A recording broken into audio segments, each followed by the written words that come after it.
तो अभी यहाँ पर 20 से 26 ये प्रकृति, पुरुष और उनका संयोजन के बारे में बताया गया है। तो यहाँ पर अभी मतलब पिछली बार मतलब 14 से 18 या अभी तक हमने जो देखा उसमें बताया गया था कि परमात्मा के गुण क्या हैं और उच्च कैसे है। लेकिन अभी यहाँ पर बताया जाएगा कि जीव किस प्रकार से क्षेत्रज्ञ है और वह माया के संपर्क में कैसे आ जाता है। तो हम लोग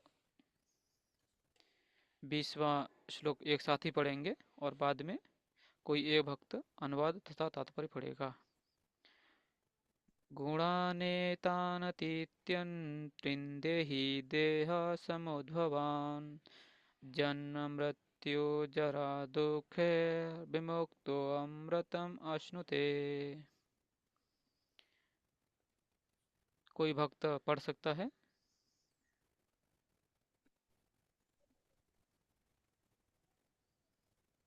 हरे कृष्णा। यस प्रभु माता जी जी। एक कितना नंबर श्लोक है प्रभु जी? 20 से आप बोले ना स्टार्ट हाँ होगा। 20 प्रभु जी आपने शायद 20 19 श्लोक बोला शायद। हरे कृष्ण हाँ प्रभु जी। 20 में तो प्रकृतिम पुरुषम सेवा ये श्लोक है। ओहो एक मिनट, सॉरी सॉरी, अभी क्या हो गया इसमें हमारा। ठीक है। हम्म। हाँ एक्चुअली हमारा चैप्टर ही बदल गया दूसरा। 14वें हाँ चैप्टर में वही। पहुंच गई थी। Yes thank Prabhu. यू बताने के लिए। हाँ ठीक है अभी। हाँ तो 20 है, हम लोग साथ में ही पढ़ेंगे सब लोग। प्रकृतिं पुरुषं चैव विध्यनाधि उभावपि विकारांश्च गुणांश्चैव विद्धि प्रकृति संभवान्।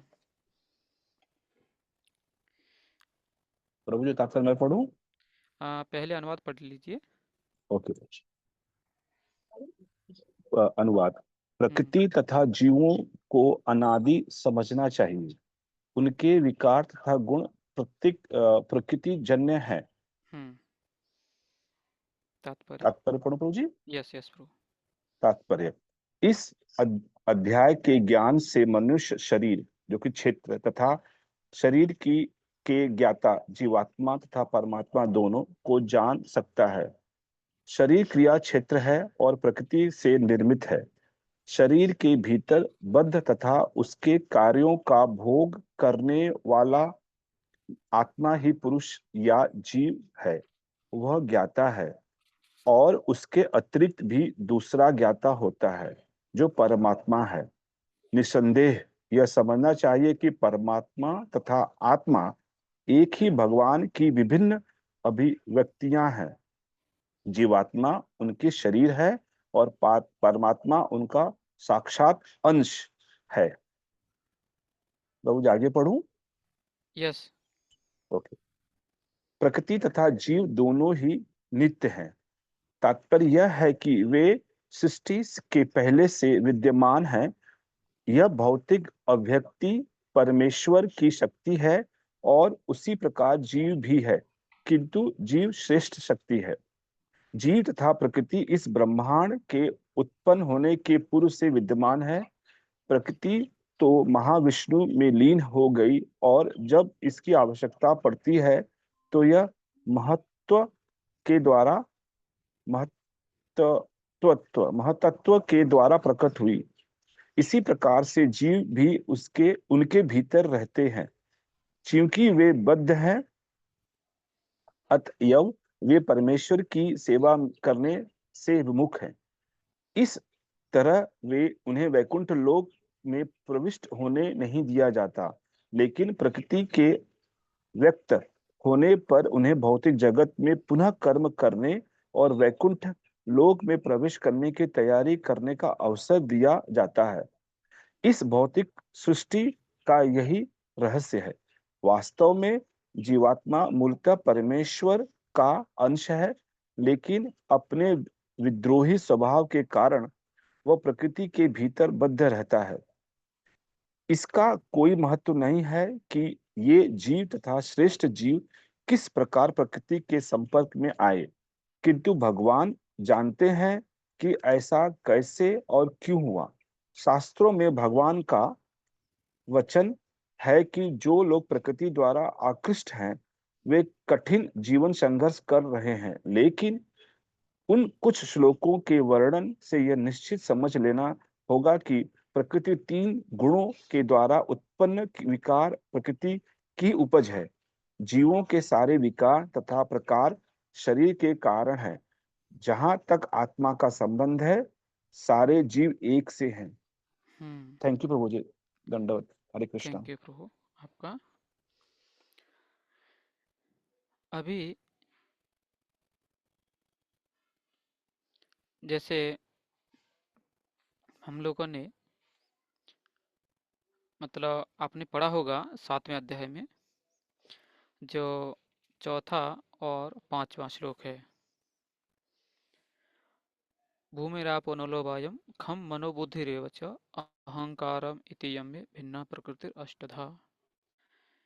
पृथ्वी जल अग्नि वायु आकाश मन बुद्धि और अहंकार, ये 8 प्रकार की विभक्त मेरी भिन्न अपरा प्रकृतियां हैं। तो ये स्वयं भगवान वहां पर बताते हैं।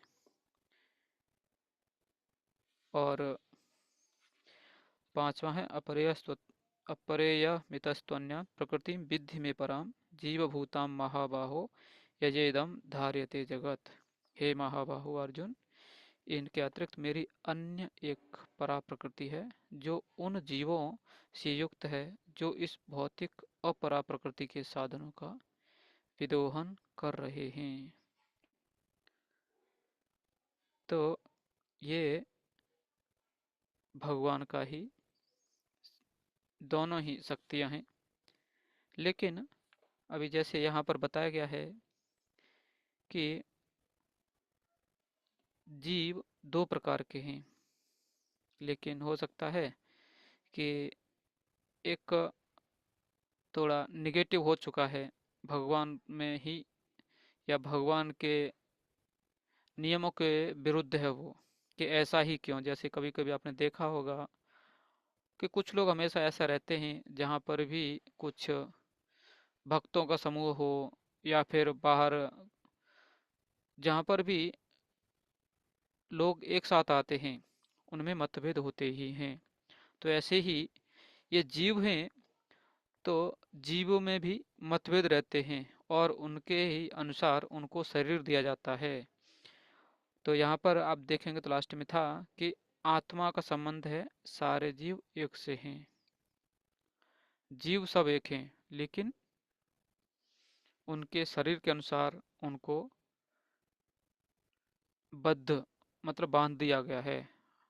अभी आप भी देख सकते हैं, अगर किसी का वजन 100 किलो है तो उतना दौड़ नहीं सकता, वो चलने के लिए तकलीफ हो जाएगा उसको, क्योंकि आत्मा को तो आत्मा की वजह से नहीं है, क्योंकि उस शरीर का वजन ज़्यादा है। तो ये दूसरा आप देखेंगे, ये छोटा बच्चा है, उसमें उतना शक्ति नहीं है। क्यों? जीव तो वही है।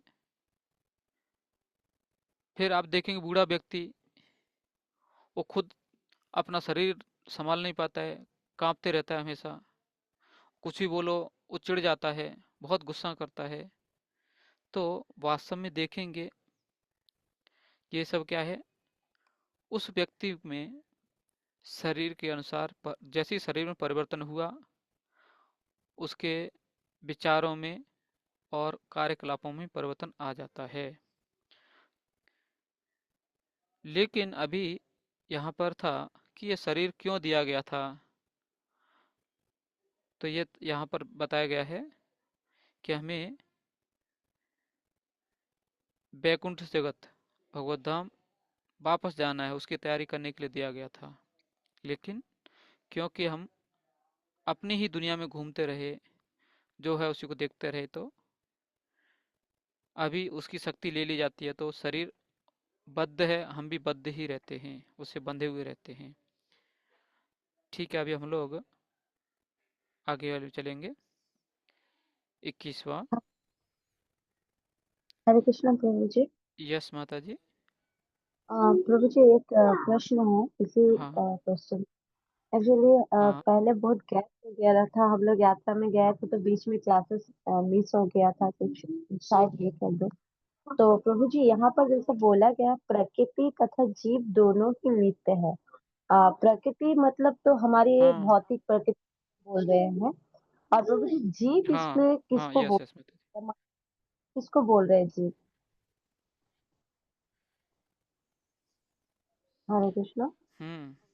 यस यस माता जी। तो जीव किसको बोल रहे हैं इसमें हम? जीव किसको बोल रहे हैं? प्रश्न तो आपका अच्छा है, लेकिन जैसे जीवात्मा या आत्मा, इनके बारे में पढ़ा है आपने?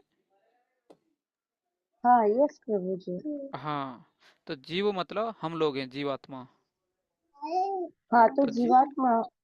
हाँ, ओके, वही मैं और प्रकृति मतलब जहाँ पर हम रह रहे, आसपास का हाँ वातावरण ये हमारे का, ये भौतिक प्रकृति प्रकृति। है।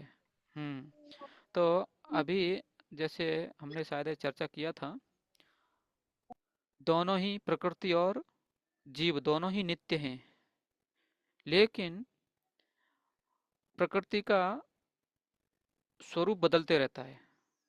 अभी आप देखेंगे, आज से 20 साल पहले हम जहाँ पर बैठे हैं उसका स्वरूप कुछ अलग ही था, लेकिन उसी प्रकृति का, उसी वातावरण का अभी स्वरूप बदल चुका है। और हो सकता है कि 100 साल बाद इसका और परिवर्तन आ जाएगा। तो प्रकृति नित्य है, लेकिन सिर्फ उसका स्वरूप बदलते रहता है। ऐसे ही जीवात्मा नित्य है, लेकिन उसके शरीर बदलते रहते हैं। ठीक है। यस प्रभु जी। हाँ, तो आगे बढ़े या और किसी का कोई प्रश्न है? ठीक है, आगे बढ़ते हैं हम लोग, साथ में पढ़ेंगे। कार्य कारण कर्तृत्वे हेतु प्रकृतिरुच्यते, सुख दुःखानां भोक्तृ हेतुरुच्यते। कोई पढ़ सकता है? प्रभु जी मैं पढ़ूं? हाँ हरे माता जी कृष्ण। पढ़िए। प्रकृति समस्त भौतिक यस माता जी। कारणों, सुनाई दे रहा है प्रभु जी?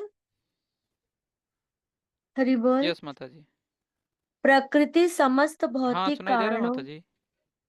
कारणों तथा कार्यों की हेतु कही जाती है, और जीव पुरुष इस संसार में विविध सुख दुख के भोग का कारण कहा जाता है। तात्पर्य: जीवों में शरीर तथा इंद्रियों की विभिन्न अभिव्यक्तियां प्रकृति के कारण हैं। कुल मिलाकर 84 लाख भिन्न भिन्न योनियां हैं, और वे सब प्रकृति जन्य हैं। जीव के विभिन्न इंद्रिय सुखों में से ये योनियां मिलती हैं, जो इस प्रकार इस शरीर तथा उस शरीर में रहने की इच्छा करता है। जब उसे विभिन्न शरीर प्राप्त होते हैं तो वह विभिन्न प्रकार के सुख तथा दुख भोगता है। उसके भौतिक सुख दुख उसके शरीर के कारण होते हैं, स्वयं उसके कारण नहीं। उसकी मूल अवस्था में भोग में कोई संदेह नहीं रहता, अतएव वही उसकी वास्तविक स्थिति है। वह प्रकृति पर प्रभुत्व जताने के लिए भौतिक जगत में आता है। वैकुंठ लोक में ऐसी कोई वस्तु नहीं होती। वैकुंठ लोक शुद्ध है, किंतु भौतिक जगत में प्रत्येक व्यक्ति विभिन्न प्रकार के शरीर सुखों को प्राप्त करने के लिए कठिन संघर्ष में रत रहता है। यह कहने से बात और स्पष्ट हो जाएगी कि यह शरीर इंद्रियों का कार्य है। इंद्रियां इच्छाओं की पूर्ति का साधन है। यह शरीर तथा हेतु रूप इंद्रियां प्रकृति द्वारा प्रदत्त हैं। और जैसा कि अगले श्लोक से स्पष्ट हो जाएगा, जीव को अपनी पूर्व आकांक्षा तथा कर्म के अनुसार परिस्थितियों के वश वरदान या शाप मिलता है। जीव की इच्छाओं तथा कर्मों के अनुसार प्रकृति उसे विभिन्न स्थानों में पहुंचाती है। जीव स्वयं ऐसे स्थानों में जाने तथा मिलने वाले सुख दुख का कारण होता है। एक प्रकार का शरीर प्राप्त हो जाने पर वह प्रकृति के वश में हो जाता है, क्योंकि शरीर पदार्थ होने के कारण प्रकृति के नियमानुसार कार्य करता है। उस समय शरीर में ऐसी शक्ति नहीं कि वह उस नियम को बदल सके। मान लीजिए कि जीव को कुत्ते का शरीर प्राप्त हो गया। जो ही वह कुत्ते के शरीर में स्थापित किया जाता है, उसे कुत्ते की भांति आचरण करना होता है। वह अन्यथा आचरण नहीं कर सकता। यदि जीव को शूकर का शरीर प्राप्त होता है, तो वह मल खाने तथा शूकर की भांति रहने के लिए बाध्य है। इसी प्रकार यदि जीव को देवता का शरीर प्राप्त हो जाता है, तो उसे अपने शरीर के अनुसार कार्य करना होता है। यही प्रकृति का नियम है। लेकिन समस्त परिस्थितियों में परमात्मा जीव के साथ रहता है। वेदों में मुंडक उपनिषद 3.11 इसकी व्याख्या इस प्रकार की गई है। द्वा सुपर्णा सयुजा सखायः। परमेश्वर जीव पर इतना कृपालु है कि वह सदा जीव के साथ रहता है और सभी परिस्थितियों में परमात्मा रूप में विद्यमान रहता है। हरे कृष्ण प्रभु जी। थैंक यू माता जी। एक मिनट, एक वक्त स्क्रीन शेयर के लिए कह रहे हैं, जस्ट में।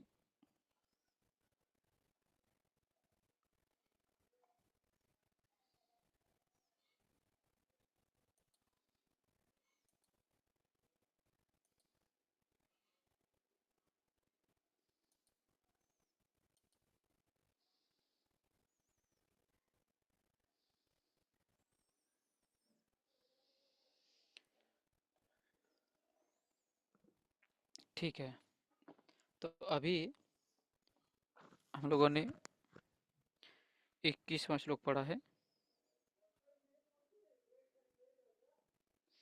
तो इसमें आप देखेंगे कि जो पुरुष है, मतलब यहाँ पर हम देख सकते हैं परमात्मा को पुरुष के रूप में। तो उनका क्या है, परम पुरुष वही हैं, नियंत्रक हैं, भोक्ता हैं, स्वामी हैं और इस जगत के पालन करता हैं। और जो जीवात्मा है वो सिर्फ इस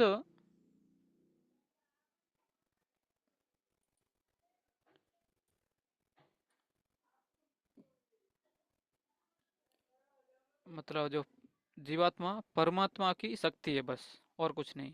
लेकिन वो भी कभी कभी सोचने लगता है कि मैं, सिर्फ ये क्या करता है, वो मन में सोच रहा है बस, लेकिन वो वास्तव में नियंत्रक या स्वामी नहीं है इस पृथ्वी का या इस जगत का या प्रकृति का। लेकिन कभी कोई सोचता है वो, और इसी के कारण वो क्या करते हैं कि वो दुख पाता है, क्योंकि वो मान लेता है कि सब कुछ मैं ही करने वाला हूँ और कुछ नहीं। तो दोनों ही पुरुष हैं।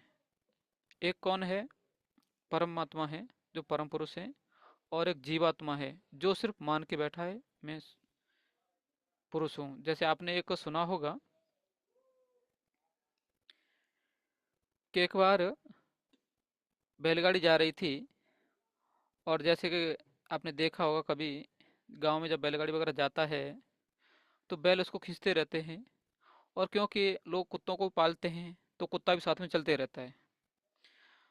तो कुत्ता जो था वो बैलगाड़ी के नीचे चलते रहता है, और वो सोचता है कि देखो ये बैल कुछ नहीं कर रहे, मैं कितना कष्ट कर रहा हूँ, ये पूरी बैलगाड़ी को मैं खींच रहा हूँ। तो ये किसकी है, हमारी स्थिति है कि भगवान पूरी धरती को चला रहे हैं परमात्मा के रूप में, लेकिन हम क्या सोचते हैं, नहीं वो नहीं, हम चला रहे हैं। और जब कुत्ते को अहंकार आता है वहां पर, तो क्या कुत्ता क्या करता है, चलो मैं रुक जाता हूँ, अभी बहुत थक गया हूँ, रुक जाता हूँ, अभी देखते हैं क्या होगा, सब रुकेंगे हमारे लिए। तो जैसे ही कुत्ता रुकता है, अगर कुत्ते से तो कुछ फर्क नहीं पड़ता बैलगाड़ी को, और बैलगाड़ी आगे निकल जाती है, तो वहां पर देखेंगे तो क्या हुआ, बाद में कुत्ते को ही भागना पड़ा कि अरे हम तो मन में सिर्फ सोच बैठे थे। तो अभी कभी कभी ये मन में प्रश्न आ जाएगा आपको कि भगवान इस पूरी धरती को कैसे चला रहे, धरती को मतलब प्रकृति को, पूरी सृष्टि को। लेकिन जैसे आपने और एक देखा होगा, ये भी 7वें अध्याय में शायद आपने पढ़ा होगा, तो उसमें था विष्णुस्ति त्रिरूपाणि पुरुषाख्यान्योऽथो विदु एकम तु महत सृष्टम द्वितीय त्वंडम संस्थितम तृतीयम सर्वभूतस्थम तानि ज्ञात्वा विमुच्यते। मतलब पहला क्या है इसमें, पहले है महाविष्णु, वो क्या करते हैं, सिर्फ लेट जाते हैं, अनंत आकाश में लेट जाते हैं बस, वहां पर कुछ नहीं रहता है। और जब वो लेटते हैं तो उनके शरीर से पसीना निकलता है, और वो पसीने की एक बूंद, मतलब एक एक बूंद जो है वो पूरा ब्रह्मांड होता है। फिर दूसरे बोल होते हैं गर्भोदक साई विष्णु, ये क्या करते हैं, उस ब्रह्मांड के अंदर जाते हैं। जैसे एक तरह से आप बोल सकते हैं कि पहले जो महाविष्णु थे, उनके शरीर से जो पसीने की बूंद निकली, उस बूंद में कौन गए, गर्भोदक साई विष्णु। और वहां पर आदि जो पूरा ब्रह्मांड था उसको आधे को पानी से भर देते हैं, तो उसको बोलते हैं गर्भोदक सागर, और उसमें वो गर्भोदक साई विष्णु रेस्ट करते हैं। और तीसरे होते हैं क्षीरोदक साई विष्णु, जिन्हें हम परमात्मा के रूप में मानते हैं। मतलब तीनों ही परमात्मा हैं एक तरह से देखा जाए तो, लेकिन जो ये क्षीरोदक साई विष्णु हैं, ये हमारे हृदय में या सबके हृदय में ये परमात्मा के रूप में रहते हैं। तो ये ऐसा इतना तक बताते हैं कि अगर हम जब सो जाते हैं रात को, सुबह क्या करना है, ये भी ये परमात्मा ही हमें बताते हैं कि देखो कल आपने ये छोड़ दिया था, इसको कॉल करना है, यहाँ पर ये सामान रखा है, सब कौन बताता है, ये स्वयं गर्भोदक साई विष्णु ही बताते हैं, नहीं ये क्षीरोदक साई विष्णु बताते हैं। मतलब हमें सब याद दिलाते हैं, इसीलिए भगवान बोलते हैं ना, मत्त परतरम नान्यत। ठीक है, अभी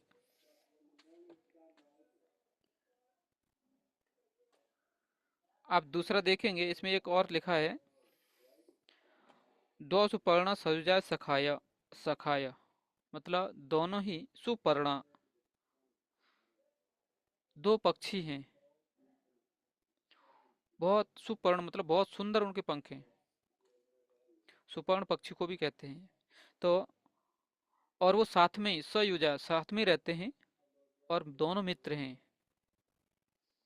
तो ये कौन है, परमात्मा और जीव, जो क्या होता है, दोनों ही हमेशा साथ में रहते हैं, दोनों मित्र हैं।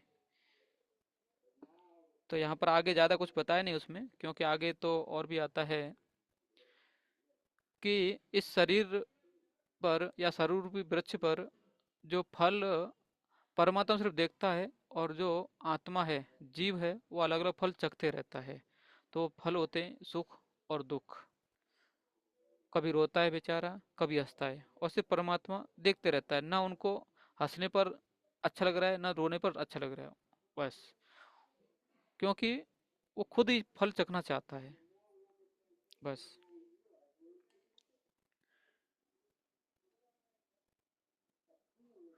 तो यहाँ पर पुरुषः सुख दुखानां भोक्तृत्व हेतुरुच्यते। तो यहाँ पर पुरुष मतलब यहाँ पर जीव को पकड़ा गया है कि वो स्वयं ही सुख दुख का हेतु है। अभी जैसे द्वासुपर्णा सयुजा सखाया में बताया गया कि दोनों ही पक्षी हैं, परमात्मा सिर्फ देख रहा है, और जो जीव रूपी पक्षी है वो फल चख रहा है। क्यों?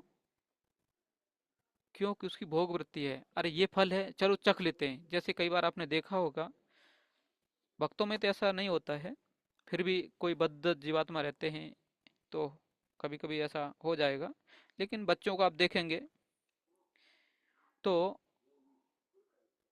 कभी भी उधर अगर हो सकता है कुछ फेस्टिवल है मंदिर में, तो वहाँ पर कुछ ले लेंगे, खाएंगे प्लेट में, और हो सकता है कि छोड़ भी देंगे। ऐसा लगेगा कि उनको पेट भर गया। बाद में गोविंदा की तरफ जाएंगे तो वहाँ भी उनको चाहिए।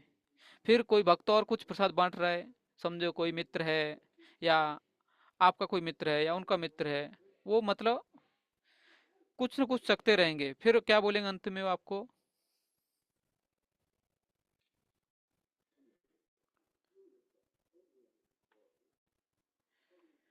तो वो क्या बोलते हैं हमें कि कभी बोलते नहीं है तो कभी कभी जैसे हम लोग देखते हैं कि वो अलग अलग मुंह बनाते हैं बच्चे लोग। उनको पसंद आया कि नहीं पता है, उसे समझ में आया, उससे हमें समझ में आता है। कभी तो अच्छा लगता है तो बहुत एकदम खुश हो जाते हैं, और खराब लगता है तो मुंह बना के उसको फेंक देते हैं या फिर अपने माता पिता को दे देते हैं, बस इसको आप ही लीजिए। तो ऐसा जीव की हालत है। क्यों? क्योंकि वो उसको चखना चाहता है।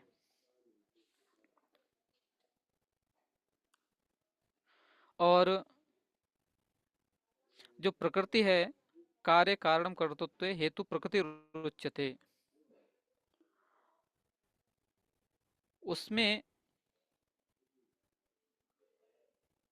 जो भौतिक कारण है, भौतिक जैसे अभी जीव को जो भी चाहिए, अभी समझो जीव की इच्छा करता है कि उसे एक बड़ा अच्छा सा घर चाहिए, तो घर कहाँ बनाएगा बेचारा? वो खड़ा ही धरती पर है। तो इसलिए क्या होता है, उसको सब साधन प्रकृति जो देती है उसको कि भाई ये करो। तो ये क्या है? वो भौतिक कारण और कार्यों का हेतु कौन है? पृथ्वी है, ये प्रकृति। ठीक है। दूसरा देखेंगे कि जीव और प्रकृति में संबंध क्या है।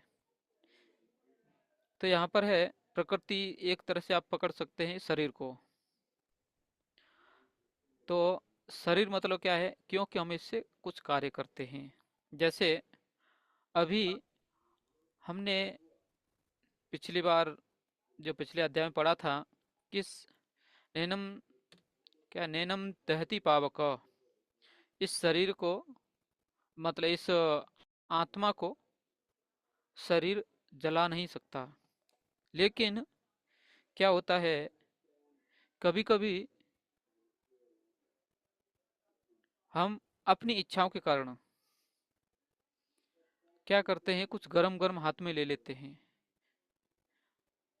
तो क्या होता है, हमारा हाथ जलने लगता है, जल जाता है कभी कभी, तो उसको हम वापस कुछ दवाई वगैरह लगा के ठीक करना पड़ता है।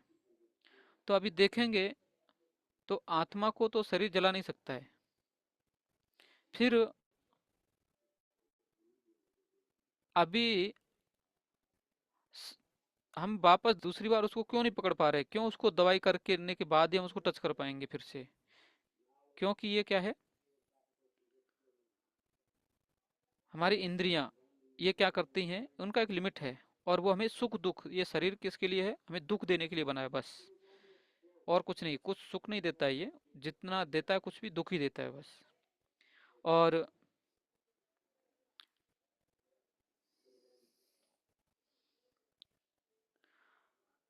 जो इंद्रियां हैं उनके देवता या अधिष्ठाता देव बोल सकते, कर्तृ, ये उनके कौन है? अधिष्ठाता देव हैं। और वो क्या है? इस जीवात्मा के दुर्भाग्य पूर्ण स्थिति के वो कारण हैं, ऐसा बताते हैं। और जो जीव है, अभी इधर कौन आया? अभी पहले देखेंगे तो प्रकृति और उसके अधिष्ठाता कर्तु, ये दोनों मिलके क्या करते हैं? ये एक गिफ्ट देते जीव को कि देखिए आप ये लीजिए, और क्या हो जाता है? वो हमें बांध देते हैं, क्योंकि जीव को कुछ भी दे दिया जाता है। जैसे आपने देखा होगा, प्रत्यक्ष तो मुश्किल है, लेकिन वीडियो में हम लोग देखते देखते हैं कई बार कि अगर बंदर को पकड़ना है तो लोग एक छोटे से मुंह वाले मटके में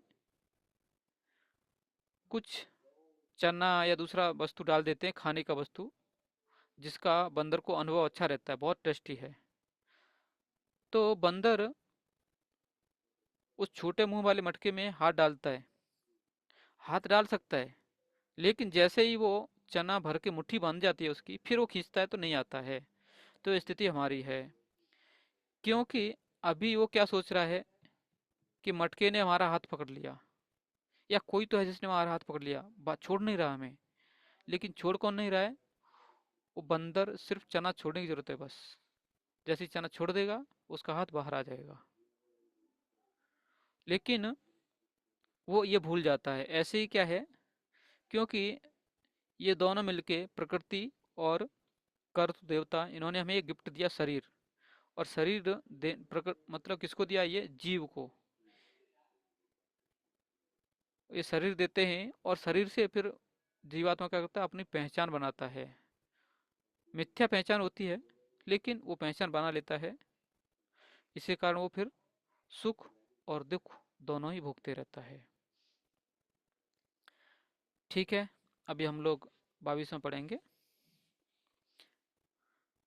पुरुषः प्रकृतिस्थो हि भुङ्क्ते प्रकृतिजान् गुणान् कारणं गुणसङ्गोष्य सदसद्यो निजन्मसु। कोई पढ़ सकता है?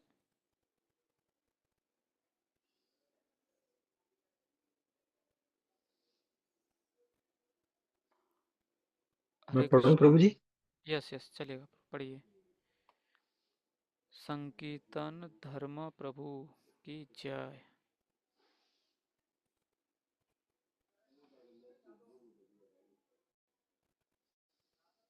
यस प्रभु। इस प्रकार जीव, अध्याय 13 श्लोक संख्या 22।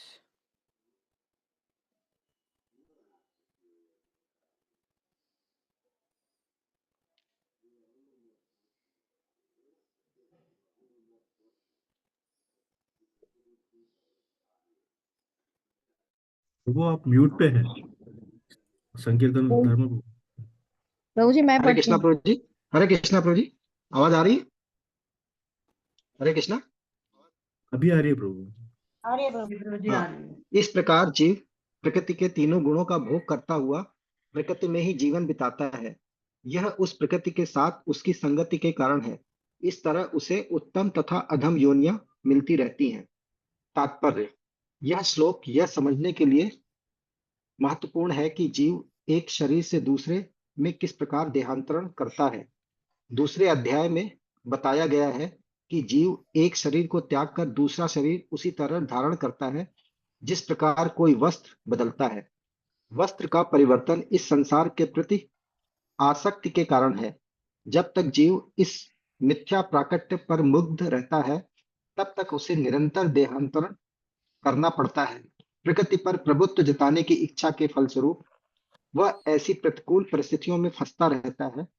भौतिक इच्छा के वशीभूत हो उसे कभी देवता के रूप में तो कभी मनुष्य के रूप में, कभी पशु, कभी पक्षी, कभी कीड़े, कभी जल जंतु, कभी संत पुरुष, तो कभी खटमल के रूप में जन्म लेना होता है। यह क्रम चलता रहता है और प्रत्येक परिस्थिति में जीव अपने को परिस्थितियों का स्वामी मानता रहता है, जबकि वह प्रकृति के वश में होता है।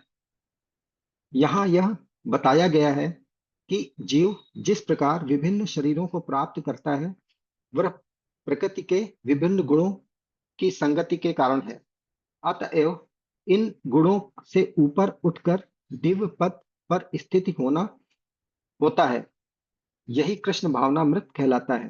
कृष्ण भावनामृत में स्थित हुए बिना भौतिक चेतना मनुष्य को एक शरीर से दूसरे में देहांतरण करने के लिए बाध्य करती रहती है, क्योंकि अनादिकाल से उसमें भौतिक आकांक्षाएं व्याप्त हैं। लेकिन उसे इस विचार को बदलना होगा। यह परिवर्तन प्रामाणिक स्रोतों से सुनकर ही लाया जा सकता है। इसका सर्वश्रेष्ठ उदाहरण अर्जुन है, जो कृष्ण से ईश्वर विज्ञान का श्रवण करता है। यदि जीव इस श्रवण विधि को अपना ले तो प्रकृति पर प्रभुत्व जताने की चिर अभिलषित आकांक्षा समाप्त हो जाए और क्रमशः ज्यों-ज्यों वह प्रभुत्व जताने की इच्छा को कम करता जाएगा, त्यों-त्यों उसे आध्यात्मिक सुख मिलता जाएगा। एक वैदिक मंत्र में कहा गया है कि ज्यों-ज्यों जीव भगवान की संगति से विद्वान बनता जाता है, त्यों-त्यों उसी अनुपात में वह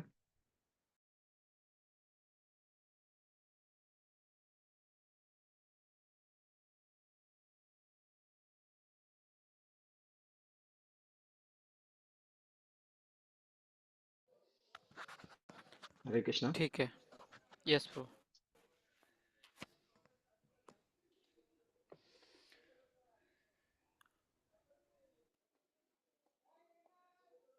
तो यहाँ पर देखेंगे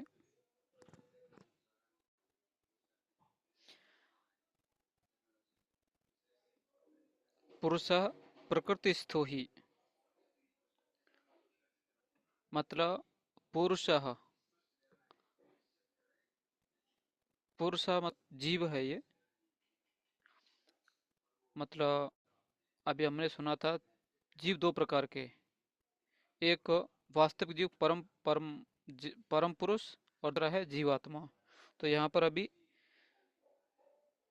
जीवात्मा के बारे में बताया जा रहा है। तो प्रकृतिस्थ मतलब प्रकृति के अंदर, मतलब क्या है, भौतिक शरीर में भूंगते प्रकृति जान गुणान। इस शरीर के अंदर जीवात्मा वो सोच रहा है कि जो प्रकृति के द्वारा जो तीन गुण हैं उनका मैं भोग कर रहा हूँ। कारणम गुण संगोष्य, ये उसका मतलब ये कैसे उसके मन में सोच कैसे आई, ये विचार कैसे आ गया उसको कि मैं भोग कर रहा हूँ तीनों गुणों का। क्यों? क्योंकि वो तीनों गुणों के ही संगति के कारण उसकी ये सोच हो गई कि मैं वास्तव भोग कर रहा हूँ इसका। सद्योनि जन्मसु, और आगे क्योंकि वो ये विचार करते रहता है तो क्या होगा अभी, सद असद योनि जन्मसु, अलग अलग योनियों में, जो अच्छी हैं बुरी हैं, या दूसरी तरह से बोल सकते हैं उत्तम और अधम योनियों में वो जन्मसु, जन्म जन्मों जन्मों तक वो इसी में पड़े रहता है। मतलब अभी यहाँ पर क्या है कि आत्मा का देहांतरण तक हम लोग आ गए, क्योंकि वो जीवात्मा भौतिक इच्छाओं के इतना वशीभूत हो गया है कि वो जीव कभी देवता बनता है, कभी मनुष्य, कभी पशु, कभी पक्षी, कभी कीड़ा, कभी कोई मछली या दूसरे जलचर आदि, और वो एक के बाद एक जन्म लेते रहता है। लेकिन इतना सब होने के बाद भी उस जीवात्मा की एक मनोवृत्ति मतलब सोच बदलती नहीं कभी भी।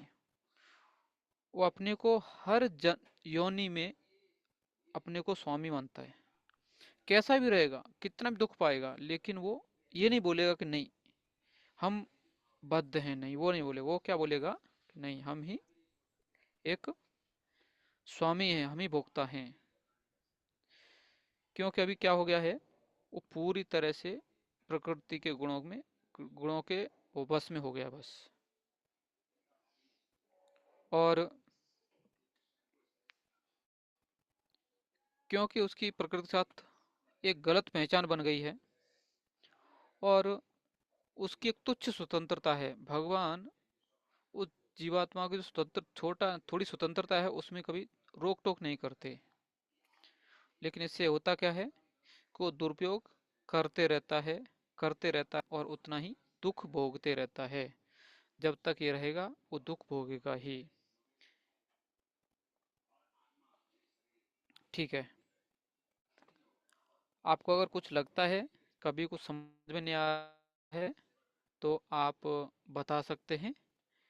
ठीक है, हम आगे बढ़ते हैं अभी।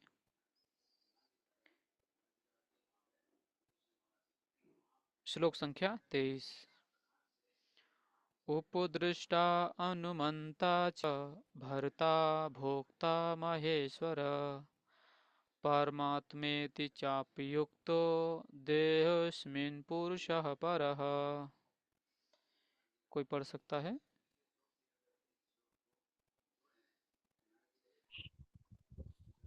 हरे कृष्ण मैं पढ़ो प्रभु। यस प्रभु पढ़िए। आवाज आ रहा ना प्रभु? हाँ, हरे तभी तो मैं कृष्ण। उत्तर दे रहा हूँ प्रभु। हाँ ठीक है यस ठीक है। यस, बोलिए बोलिए प्रभु।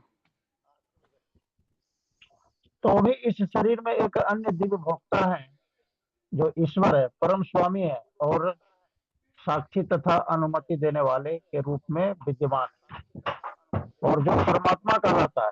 तात्पर्य यहाँ पर कहा गया है कि जीवात्मा के साथ निरंतर रहने वाला परमात्मा परमेश्वर का प्रतिनिधि है।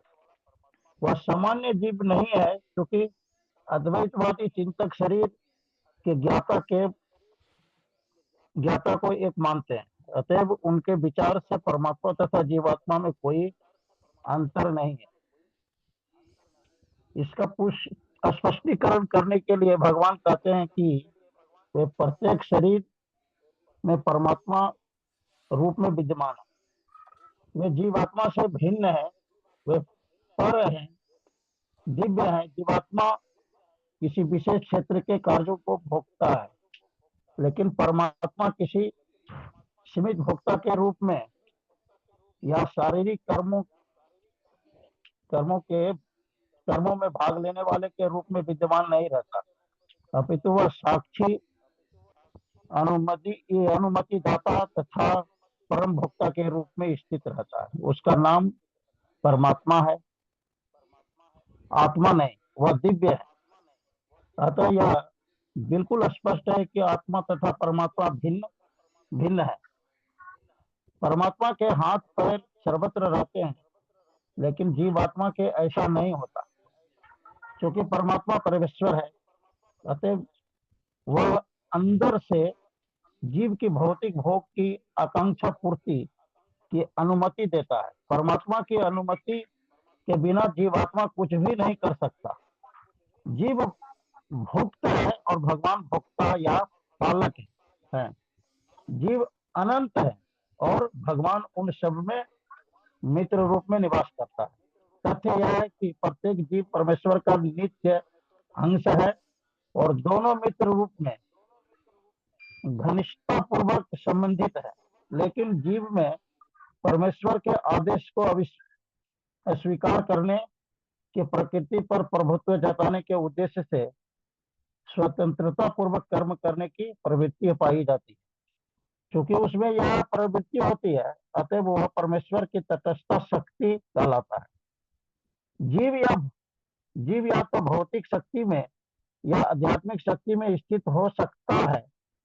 जब तक वह भौतिक शक्ति द्वारा बद्ध रहता है, तब तक परमेश्वर मित्र रूप में परमात्मा की तरह उसके भीतर रहते हैं, जिसमें उसे आध्यात्मिक शक्ति में वापस ले जा सके। भगवान उसे आध्यात्मिक शक्ति में वापस ले जाने के लिए सदैव उत्सुक रहते हैं, लेकिन अपनी अल्प स्वतंत्रता के कारण जीव निरंतर आध्यात्मिक प्रकाश की संगति ठुकराता है।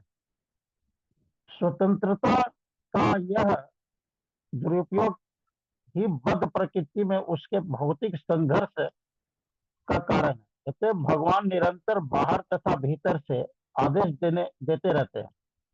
बाहर से वे भगवत गीता के रूप में उपदेश देते हैं और भीतर से वे जीव को यह विश्वास दिलाते हैं कि भौतिक क्षेत्र में उसके कार्यकलाप वास्तविक सुख के लिए अनुकूल नहीं है, किंतु वचन है इसके त्याग दो और मेरे प्रति श्रद्धा करो, तभी तुम सुखी होगे।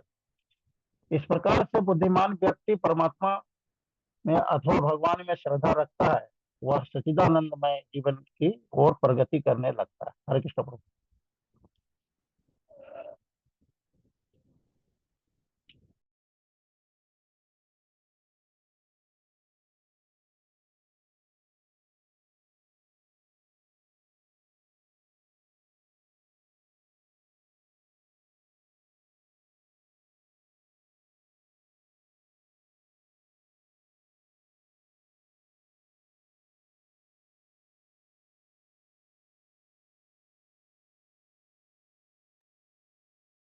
प्रभु जी आवाज नहीं आ रहा। हरे कृष्णा, अभी आवाज आ रहा है? हाँ प्रभु अभी आ रहा है। हरे कृष्णा। हाँ ठीक है प्रभु, सॉरी म्यूट हो गया था हमारा। तो यहाँ पर परमात्मा के बारे में बताया गया है यहाँ, क्योंकि वो भी एक क्या है, अन्य पुरुष है। क्योंकि अभी हम लोग जीवों के बारे में सुना था, वो क्या कर रहे थे, अपनी छोटी स्वतंत्रता को लेके और इस प्रकृति पर मतलब दूसरे की वस्तु पर अपना अधिकार का दावा कर रहे थे वो। और वो दावा कर रहे थे इसलिए क्या करते हैं, वो खुद ही संकटों में फंस जाते हैं और दुख ही दुख मिलता है उनको। और उनको क्योंकि वो उनकी इच्छा थी कि हम इस वस्तु पूरी प्रकृति पर राज्य करें, भोग करें, इसलिए उनको उसके अनुसार भोग करने के लिए उनको शरीर दिया जाता है कि जो पूरा कष्टों से ही भरा हुआ रहता है, सिर्फ कष्ट सहने के लिए ही बस। तो वो क्या था, वो सिर्फ वो सोच रहा है कि वाह पुरुष हूँ या नियंत्रण करता हूँ, लेकिन यहाँ पर जो परमात्मा है वो वास्तविक पुरुष है। और वो भी इसी शरीर में मतलब वो साक्षी के रूप में हमेशा रहता है। अनुमंता, जीव जो भी कर्म करेगा उसकी अनुमति कौन देंगे, भगवान ही देंगे। अभी देखेंगे तो हम जो खा रहे हैं, तो जो भी प्रसाद बनता है वो भूख लगने के बाद नहीं, भूख लगने से पहले बनता है, क्योंकि पता है भूख लगने वाली है। लेकिन उसके लिए गेहूं कब लगेगा, सब्जी कब लगेगी, ये सब बुद्धि कौन दे रहा है, भगवान ही तो सबको दे रहे हैं। लेकिन हम लोग क्या बोलते, नहीं करने वाले हम हैं।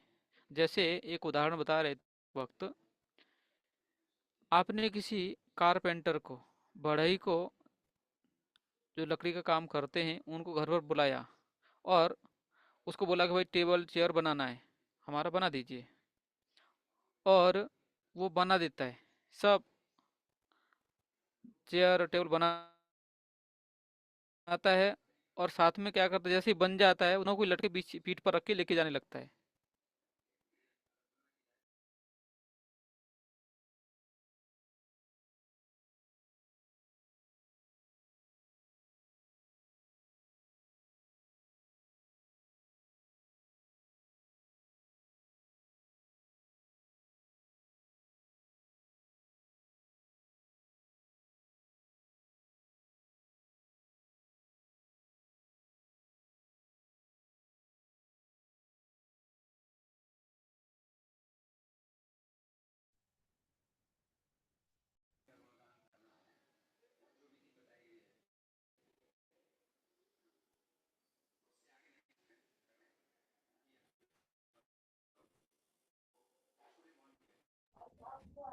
वो आवाज नहीं आ रही है।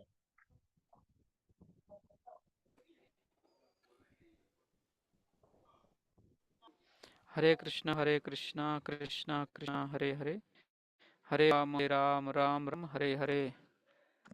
आवाज आ रहा है प्रभु? यस प्रभु जी, अभी आ रही है, पहले हरे नहीं आ कृष्णा रही। आवाज आ रहा है?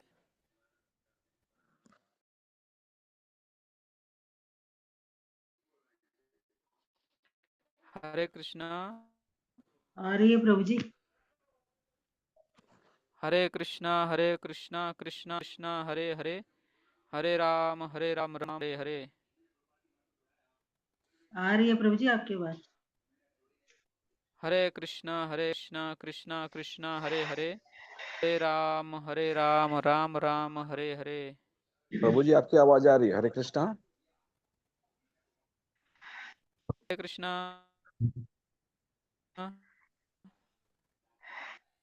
प्रभु जी को हमारी आवाज नहीं जा रही है। हरे हरे कृष्णा हरे कृष्णा प्रभु, आपको आवाज आ रही है अभी हमारी? आपकी आ रही है हमें प्रभु। हरे कृष्णा।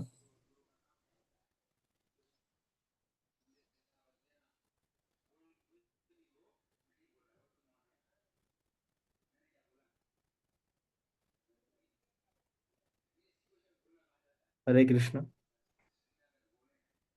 हरे कृष्णा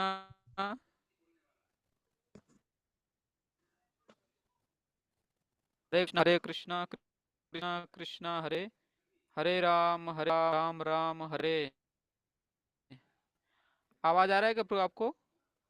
हाँ प्रभु, आवाज आ रहा है, लेकिन बीच बीच में थोड़ा सा ये हो रहा है, आउट हो रहा है आवाज आपका। बीच में जा रहा है आवाज। हरे कृष्णा प्रभु आवाज आ रहा है आप? यस प्रभु जी आ रही है, थोड़ी थोड़ी ब्रेक हो रही है। हरे कृष्णा हाँ प्रभु, आपका आवाज आ रहा है अभी। हरे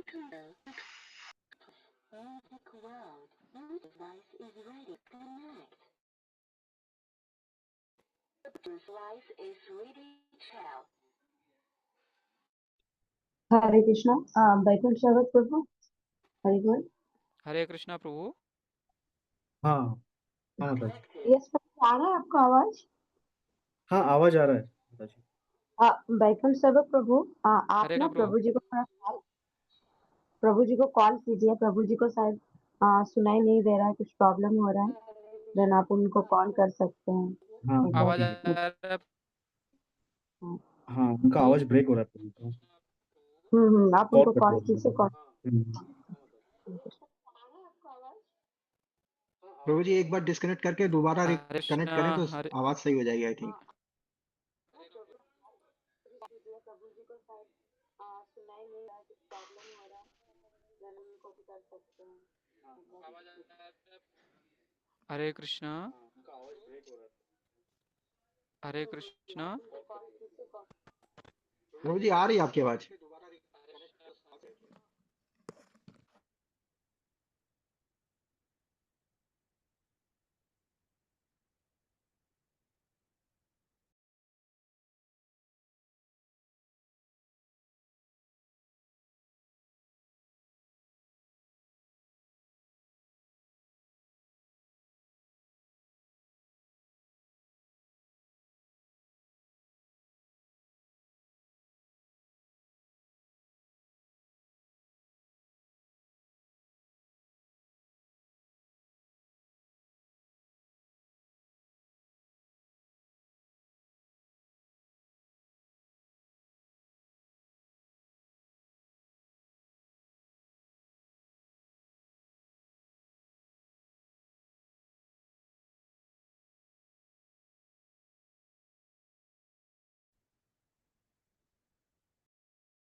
हरे कृष्णा हरे राम हरे हरे।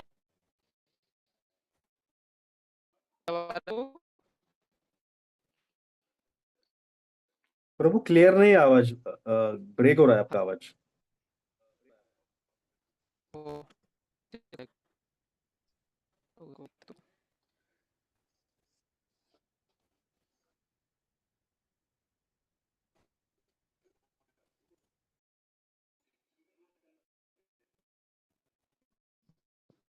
कृष्णा कृष्णा कृष्णा हरे हरे,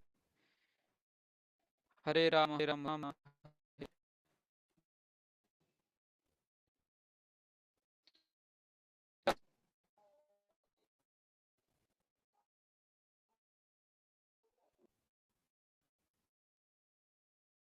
वैकुंठ सेवक प्रभु, आपने प्रभु जी को कॉल?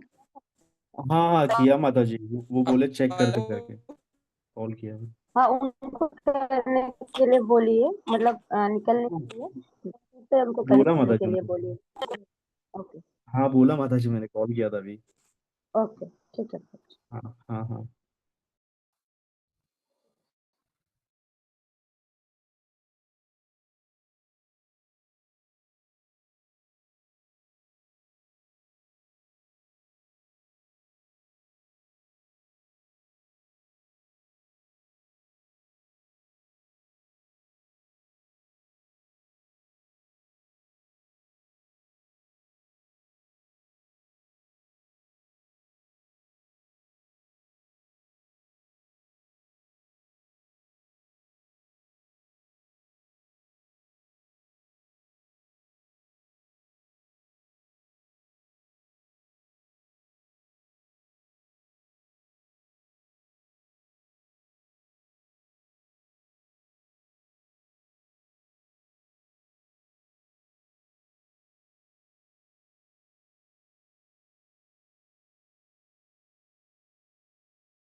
हरे कृष्णा।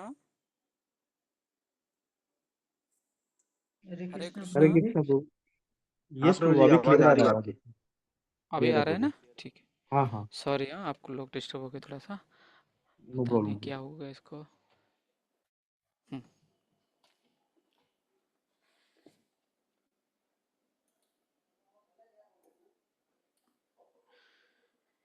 ठीक है। तो हम लोग चर्चा कर रहे थे परमात्मा के बारे में और जीवात्मा के बारे में।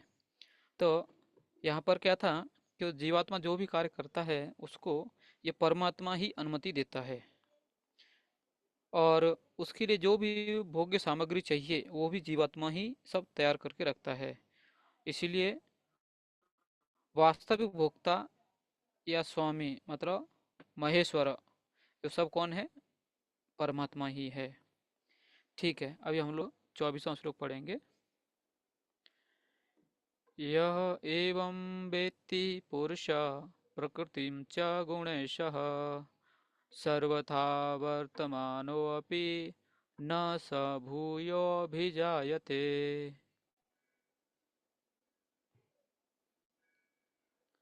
यस प्रभु जी, कोई पढ़ सकता है? मैं पढ़ूं प्रभु जी? हाँ जो माता जी व्यक्ति पढ़िए। जो व्यक्ति प्रकृति, जीव तथा प्रकृति के गुणों की अंतःक्रिया से संबंधित इस विचारधारा को समझ लेता है, उसे मुक्ति की प्राप्ति सुनिश्चित है। उसकी वर्तमान स्थिति चाहे जैसी हो, यहाँ पर उसका पुनर्जन्म नहीं होगा। तात्पर्य श्रील प्रभुपाद की जय।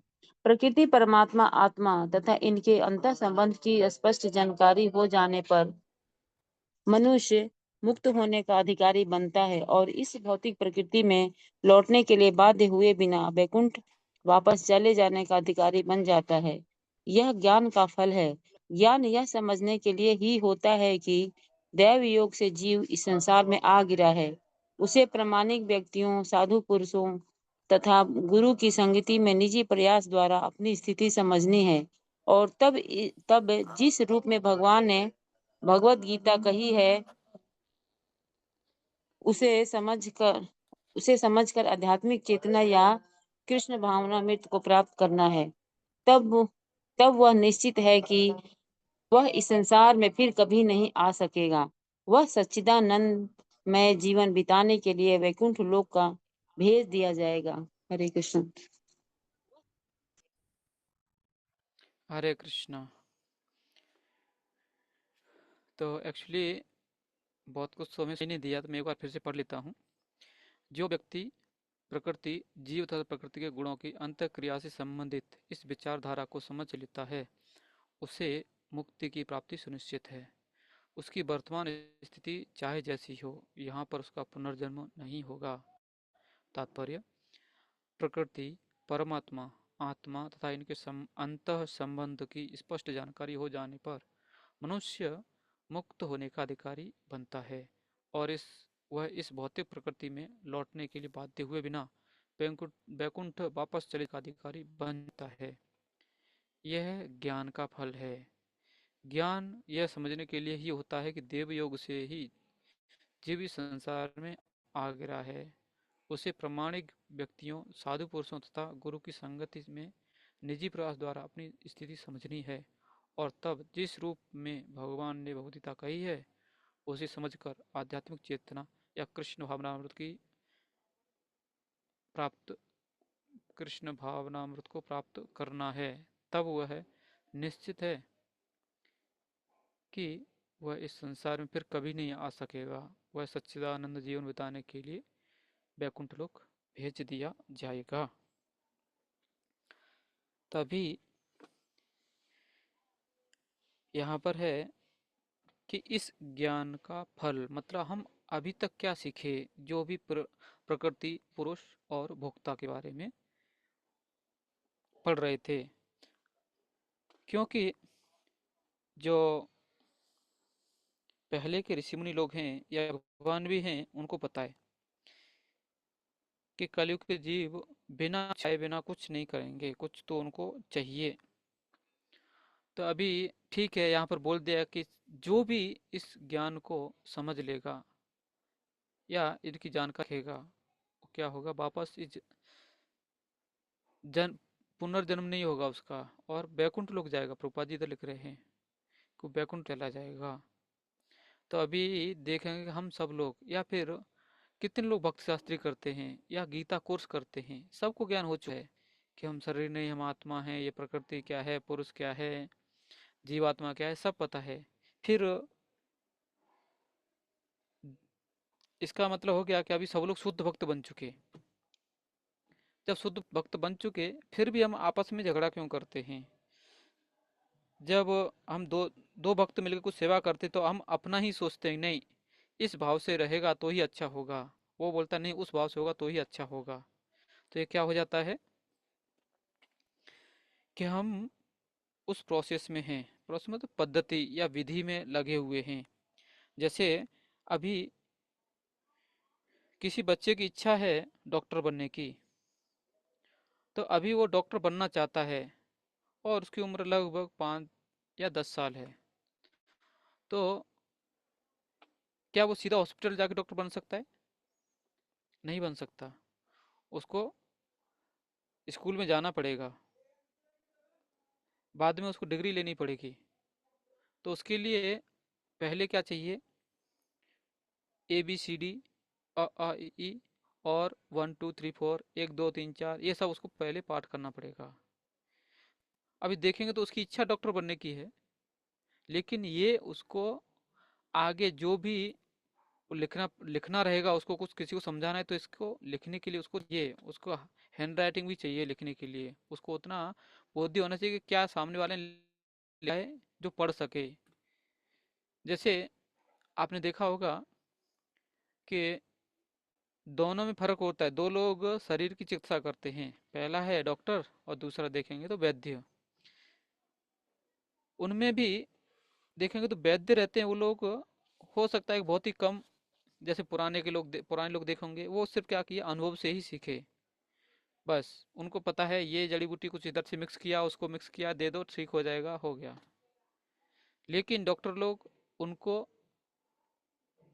अगर आपको डॉक्टर बनना है या फिर किसी का मतलब जैसे मेडिकल से कुछ दवाई भी लाना है तो उसको इंग्लिश में समझ में आना चाहिए कि भाई क्या लिखा है ये, तो उसके लिए पढ़ाई जरूरी होती है।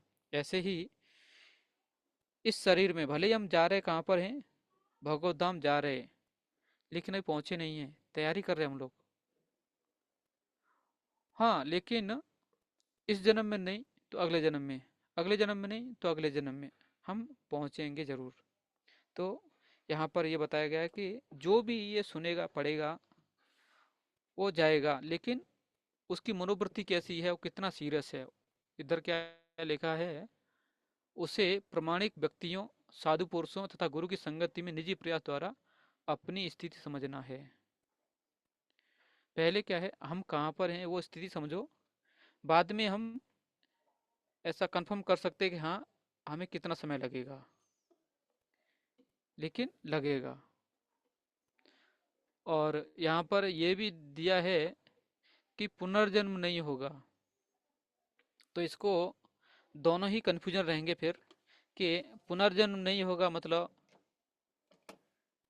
और हम बोल रहे हैं या जैसे बता रहे, चर्चा कर रहे थे अभी कि पुनर्जन्म होगा मतलब कई जन्म लग सकते हैं।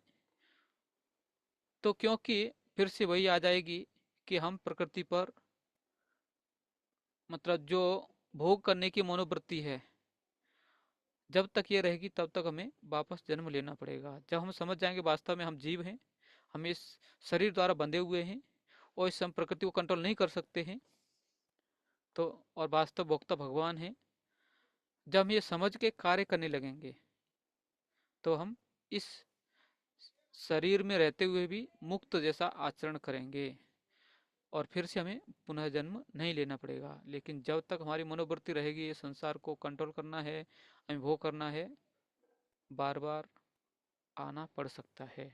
और हो सकता है कि किसी को भगवान की स्पेशल कृपा रहे या अंत समय में कुछ साक्षात्कार हो जाए और भगवान उसे लेके जाएं, तो वो और स्पेशल किसी भक्त साधु संगत की या गुरु की कृपा हुई तो हो सकता है कि इसी जन्म में वो वापस जाएगा।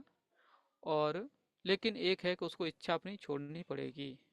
और अगर गुरु हैं या साधु हैं वो ऐसी परिस्थिति उत्पन्न करेंगे, भगवान भी ऐसी परिस्थिति उत्पन्न करेंगे कि उसको आगे भोग करने की इच्छा नहीं रहेगी और न ही दूसरा कुछ भौतिक कार्य करने की इच्छा।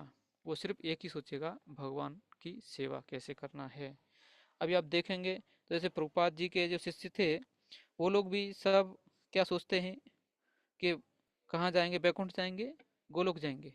नहीं, वो एक ही सोचते हैं, जहाँ भी प्रभुपाद गए हैं हम वहीं जाएंगे बस, प्रभुपाद जी की सेवा करें बस। हमारी पात्रता नहीं है कि हम भगवान को प्रसन्न कर सकें, लेकिन हम प्रभुपाद जी को प्रसन्न कर सकते हैं। तो उनकी ये चेतना रहती है। तो क्योंकि हमारी इच्छाएं बहुत सी हैं, हमें क्या करना है, उनको भगवान की गुरु की इच्छा से जोड़ लेना है बस। तो हम भी भगवत धाम जा सकते हैं और जाएंगे भी। ठीक है, श्लोक संख्या 25। हरि बोल प्रभु जी। यस माता जी। प्रभु जी, ये जो है ना जीव तथा प्रकृति के गुणों की अंतः क्रिया से क्या अर्थ है प्रभु जी यहाँ पर? एक मिनट।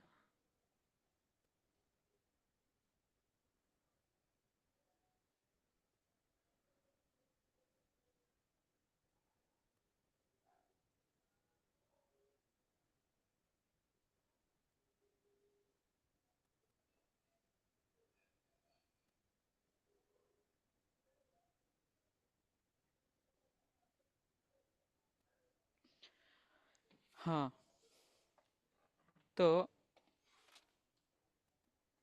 अभी जैसे हमने पिछले श्लोकों में पढ़ा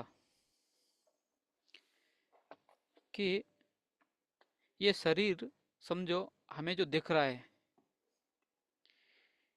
ये शरीर में कौन कौन है बताइए, कोई बता सकता है? परमात्मा है और आत्मा और परमात्मा ना प्रभु जी? हाँ ठीक है, आत्मा हो गया, परमात्मा हो गया, फिर प्रकृति का संबंध कहाँ से आया?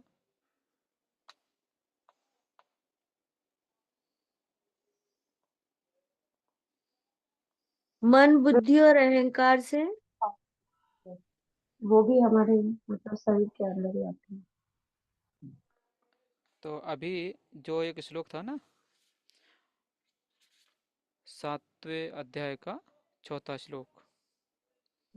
मन बुद्धि और अहंकार में। भूमिरापमनोवायम खम मनोबुद्धिरेव च अहंकारेतियम में भिन्ना प्रकृतिर अष्टधा, है ना। एक्चुअली हम जो वास्तव में देख रहे शरीर को, हम सिर्फ प्रकृति को देख रहे हैं, न हमें आत्मा दिख रहा है न परमात्मा दिख रहा है। बस क्या सब लोग मानते हैं इस बात को यस प्रभु जी। कि आपको अगर समझो कोई सामने से कोई व्यक्ति आ रहा है और आपको दिखता अरे वाह परमात्मा आ रहे, तो क्या करेंगे आप? तुरंत उसको दंडवत करेंगे, है ना।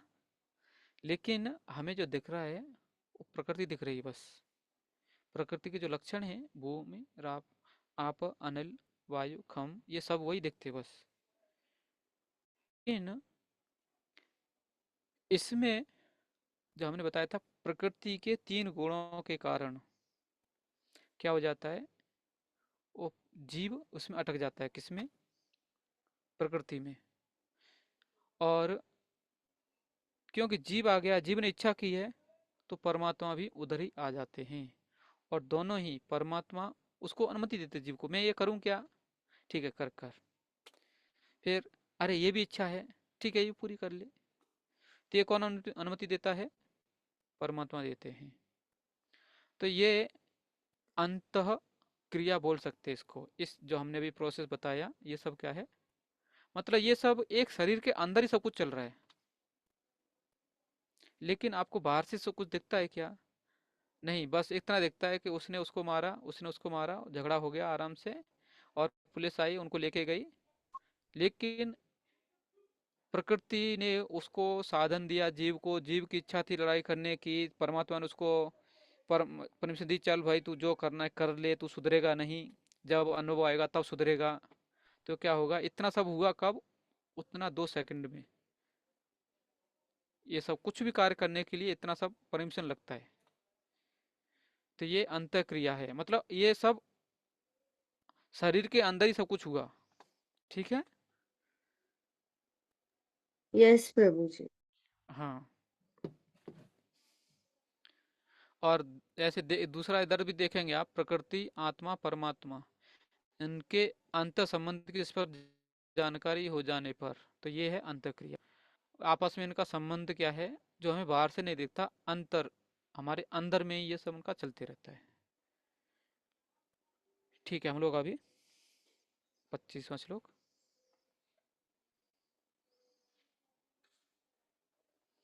हमने ये 25वां श्लोक पढ़ा था, नहीं पढ़ा अभी? ठीक है, हम लोग फिर एक बार दोहरा लेते हैं, और आप में से कोई इसका अनुवाद तात्पर्य पढ़ सकते बाद में। ध्यानेनात्मनि पश्यन्ति केचिदात्मानमात्मना अन्ये सांख्येन योगेन कर्मयोगेन चापरे।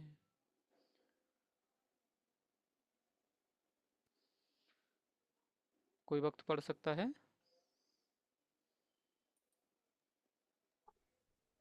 हरे कृष्ण प्रभु, दंडवत प्रणाम। मैं पढ़ू प्रभु? यस, महावीर ठाकुर प्रभु की जय। पढ़िए प्रभु जी। जय कृपा प्रभु आप। हम कब से सोच रहे थे प्रभु जी के प्रभु जी का वाणी सुनाई नहीं दे रहा अभी तक। हरि बोल। अनुवाद। कुछ लोग परमात्मा को ध्यान के द्वारा अपने भीतर देखते हैं, तो दूसरे लोग ज्ञान के अनुशीलन द्वारा, और कुछ ऐसे हैं जो निष्काम कर्मयोग द्वारा देखते हैं। तात्पर्य। भगवान अर्जुन को बताते हैं कि जहां तक मनुष्य द्वारा आत्म साक्षात्कार की खोज का प्रश्न है, बुद्धिजीवों की 2 श्रेणियां हैं। जो लोग नास्तिक, अज्ञेयवादी तथा संशयवादी हैं, वे आध्यात्मिक ज्ञान से विहीन हैं।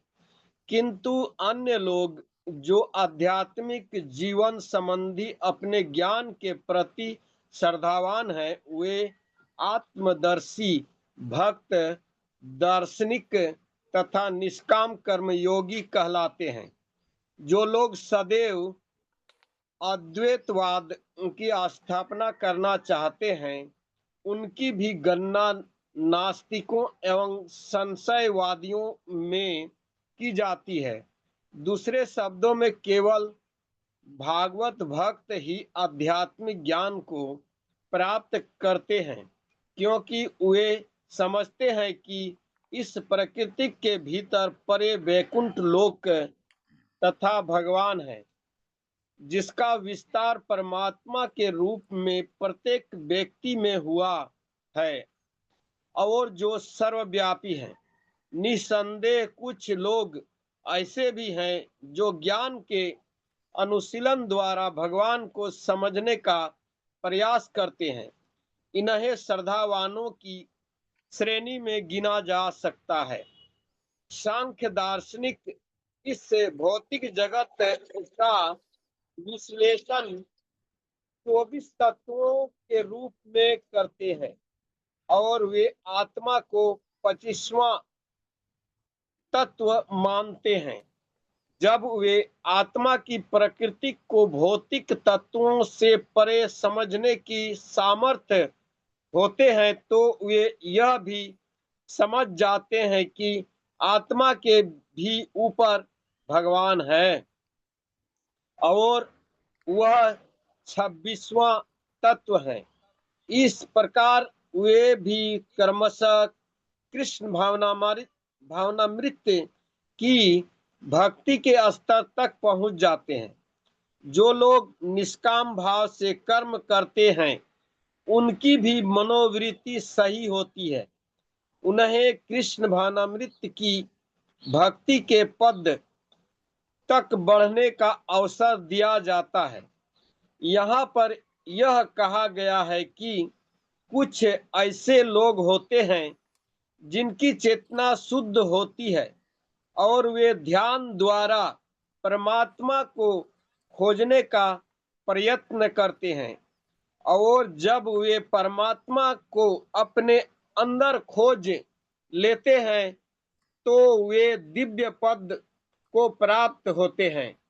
इसी प्रकार अन्य लोग हैं जो ज्ञान के अनुशीलन द्वारा परमात्मा को जानने का प्रयास करते हैं। कुछ ऐसे भी हैं जो हठ योग द्वारा अपने बालकों जैसे खेलवाड़ के द्वारा भगवान को प्रसन्न करने का प्रयास करते हैं। हरे कृष्ण प्रभु, दंडवत प्रणाम। धन्यवाद प्रभु। महावीर ठाकुर प्रभु की जय। कृपा है आपका प्रभु। हरे कृष्ण। तो यहाँ पर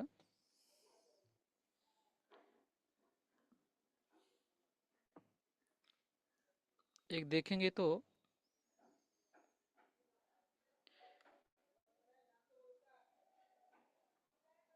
अभी परमात्मा के बारे में है कि कुछ लोग क्या करते हैं, जैसे कि हम लोगों ने थोड़ा पीछे अभी 5 मिनट पहले ही चर्चा किया था कि कोई व्यक्ति आ रहा है तो हमें सिर्फ क्या दिखता है, प्रकृति ही दिखता है, बस उसका शरीर दिखता है, मतलब जो भी है कपड़े वगैरह पहने हैं, मतलब एक व्यक्ति चल के आ रहा है।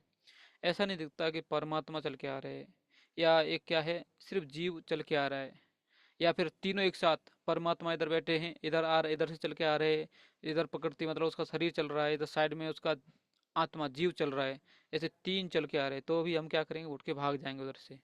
ऐसा कोई समझ ऐसा आया भी कोई तो लेकिन क्या होता है, प्रकृति के अंदर ही है। लेकिन अभी लोग क्या करते हैं, कुछ लोग, क्योंकि अभी आत्मा और परमात्मा पास पास में ही है, हृदय के अंदर ही है, तो कुछ लोग दूसरा प्रयास करते हैं, वो लोग ध्यान करके वो देखते हैं कि अरे हम पास में ही, तो फिर हम ध्यान करेंगे अपने अंदर ही, अगर मिल गए तो अच्छा हो जाएगा। तो उस समय उनका तर्क रहता है कि अरे देखो, हम जो लोग भक्ति कर रहे हैं, क्योंकि वो लोग भक्त नहीं होते तो बोलते हैं हम भक्ति नहीं कर रहे, लेकिन जो लोग भक्ति कर रहे हैं वो लोग जीवन भर भक्ति करेंगे, भगवान को भोग लगाएंगे, उनका प्रसादी खाएंगे और कीर्तन करेंगे, नाचेंगे, गाएंगे, उपवास करेंगे, किसके लिए? भगवान को प्रसन्न करने के लिए। प्रसन्न करके हो सकता है कभी भगवान की इच्छा हुई तो उसको दर्शन देंगे। लेकिन हमें क्या है, हम क्या करेंगे, सीधा ध्यान लगाएंगे और परमात्मा को खोज लेंगे, क्योंकि परमात्मा अंदर ही है। तो ये जो तर्क आता है फिर वहां पर क्या करता है कि कुछ लोग क्या करते हैं, फिर ऐसा अपना नया नया आइडिया लगाते हैं भगवान को खोजने का, परमात्मा को, क्योंकि वो अंदर ही है। तो इसमें प्रभुपाद जी बता रहे हैं कि तरह बहुत लोग हैं जो अलग अलग तरह से खोज करते रहते हैं। तो उसमें एक ये लोग भी रहते हैं जिन्हें सांख्यवादी कहते हैं। तो यहाँ पर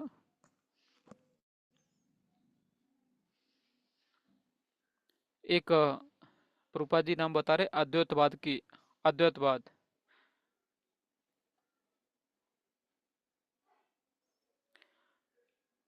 वो लोग कौन हैं?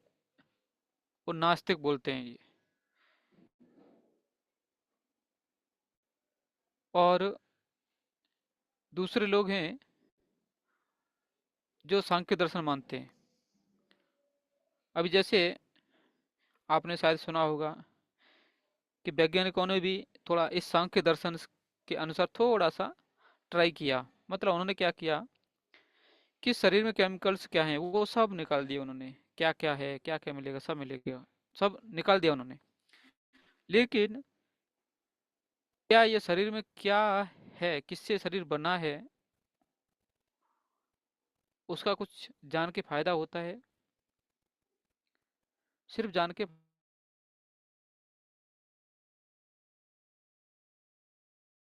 ये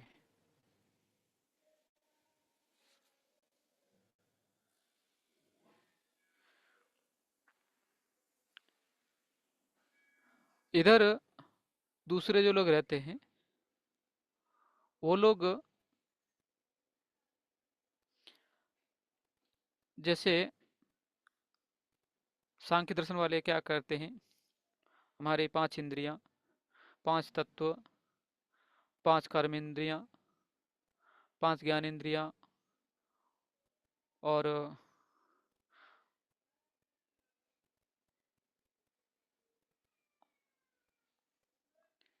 ऐसे देखेंगे तो टोटल वो लोग काउंटिंग करते हैं, ये टोटल 24 तत्व तक करते हैं। लेकिन बाद में देखते हैं कि समझ व्यक्ति मर गया तो वो जो 24 तत्व हैं उनमें से 3 तत्व तो उनको दिखते नहीं, मन बुद्धि अहंकार, लेकिन बाकी सब उधर ही रहते हैं। तो फिर देखते हैं कि नहीं नहीं कुछ तो कम हो गया इसमें। तो फिर आत्मा भी जब रहता है फिर उनको समझ आता है, अरे एक जो व्यक्ति है मर गया तो कोई जो इसमें थे फिर से जन्म लिया है उसने, और जो व्यक्ति जन्म ले रहे हैं कोई तो बड़े परिवार में जन्म ले रहा है और कोई एकदम क्या बोलते पतरे घर में जन्म ले रहा है। तो उनको वहां पर समझ में आता है कि नहीं, कोई तो इस जीव को कंट्रोल कर रहा है, जो उसके अनुसार उसको अलग अलग वो जन्म कहाँ लेगा इसको निर्धारित करता है, उसके माता पिता कौन होंगे ये निर्धारित करता है। तो वो कौन है फिर? तो वहां तक वो पहुंचते हैं कि नहीं नहीं वो परमात्मा है। तो ये क्या हो जाता है, क्योंकि ये क्या करते हैं, खुद से ही तर्क वितर्क कर करके सीखना चाहते हैं। तो इनको बोलते हैं सांख्यवादी।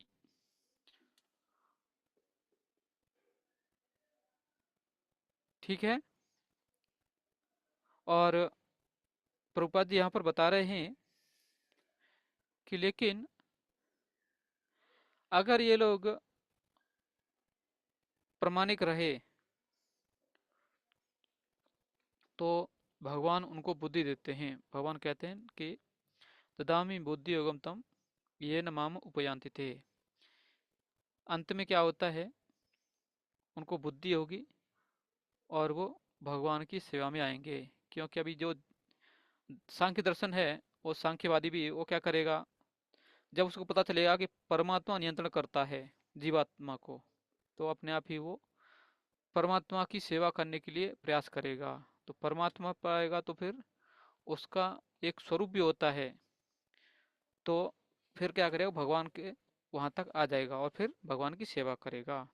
लेकिन इस प्रोसेस में, इस पद्धति में उनको कई जन्म जन्मांतर लग जाते हैं। ये सब तब तक क्या होता है, कई बार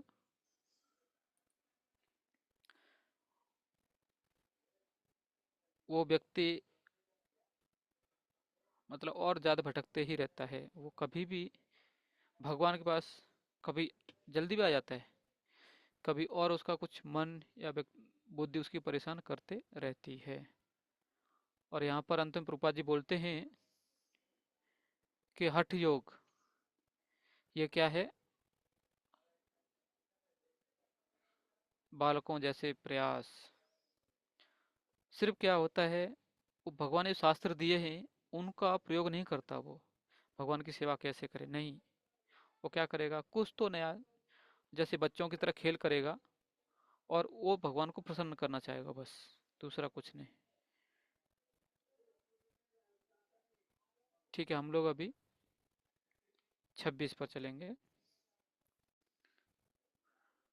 अन्ये त्वेवमजानन्त श्रुत्वान्येभ्य उपासते ते अपि चातितरेन्त्येव मृत्युं श्रुतिपरायणा। कोई भक्त पढ़ सकता है? प्रभु जी मैं पढ़ूं? हाँ माता जी। जी धन्यवाद प्रभु जी। 26 ना प्रभु जी? यस माता ऐसे जी। जी ऐसे भी लोग हैं जो यद्यपि आध्यात्मिक ज्ञान से अवगत नहीं होते, पर अन्यों से परम पुरुष के विषय में सुनकर उनकी पूजा करने लगते हैं। ये लोग भी प्रामाणिक पुरुषों से श्रवण करने की मनोवृत्ति होने के कारण जन्म तथा मृत्यु के पथ को पार कर जाते हैं। तात्पर्य श्रील प्रभुपाद द्वारा, यह श्लोक आधुनिक समाज पर विशेष रूप से लागू होता है, क्योंकि आधुनिक समाज में आध्यात्मिक विषयों की शिक्षा नहीं दी जाती। कुछ लोग नास्तिक प्रतीत होते हैं तो कुछ लोग अजैयवादी तथा दार्शनिक, लेकिन वास्तव में इन्हें दर्शन का कोई ज्ञान नहीं होता। जहाँ तक सामान्य व्यक्ति की बात है, यदि वह पुण्यात्मा है तो श्रवण द्वारा प्रगति कर सकता है। यह श्रवण विधि अत्यंत महत्वपूर्ण है। आधुनिक जगत में कृष्ण भावनामृत का उपदेश करने वाले भगवान चैतन्य ने श्रवण पर अत्यधिक बल दिया था, क्योंकि यदि सामान्य व्यक्ति प्रामाणिक स्रोतों से केवल श्रवण करे तो वह प्रगत कर सकता है। विशेषतया चैतन्य महाप्रभु के अनुसार यदि वह हरे कृष्ण कृष्ण कृष्ण हरे हरे, हरे राम राम राम हरे हरे दिव्य ध्वनि को सुने, इसलिए कहा गया है कि सभी व्यक्तियों को सिद्ध पुरुषों से श्रवण करने का लाभ उठाना चाहिए और इस तरह क्रम से प्रत्येक वस्तु समझने में समर्थ बनना चाहिए। तब निश्चित रूप से परमेश्वर की पूजा हो सकेगी। भगवान चैतन्य महाप्रभु ने कहा है कि इस योग में मनुष्य को अपना पद बदलने की आवश्यकता नहीं है, अपितु उसे चाहिए कि वो मनोधार्मिक तर्क द्वारा परम सत्य को समझने के प्रयास को त्याग दे। उसे उन व्यक्तियों का दास बनना चाहिए जिन्हें परमेश्वर का ज्ञान है। यदि कोई इतना भाग्यशाली हुआ कि उसे शुद्ध भक्त की शरण मिल सके और वह उससे आत्म साक्षात्कार के विषय में श्रवण करके उसके पद चिन्हों पर चल सके, तो उसे क्रमशः शुद्ध भक्ति का पद प्राप्त हो जाता है। इस श्लोक में श्रवण विधि पर विशेष रूप से बल दिया गया है और यह सर्वार्थ उपयुक्त है। यद्यपि सामान्य व्यक्ति तथाकथित दार्शनिकों की भांति प्रायः समर्थ नहीं होता, लेकिन प्रामाणिक व्यक्ति से श्रद्धा पूर्वक श्रवण करने से इस भव सागर को पार करके भगवत धाम वापस जाने में उसे सहायता मिलेगी। हरे कृष्णा।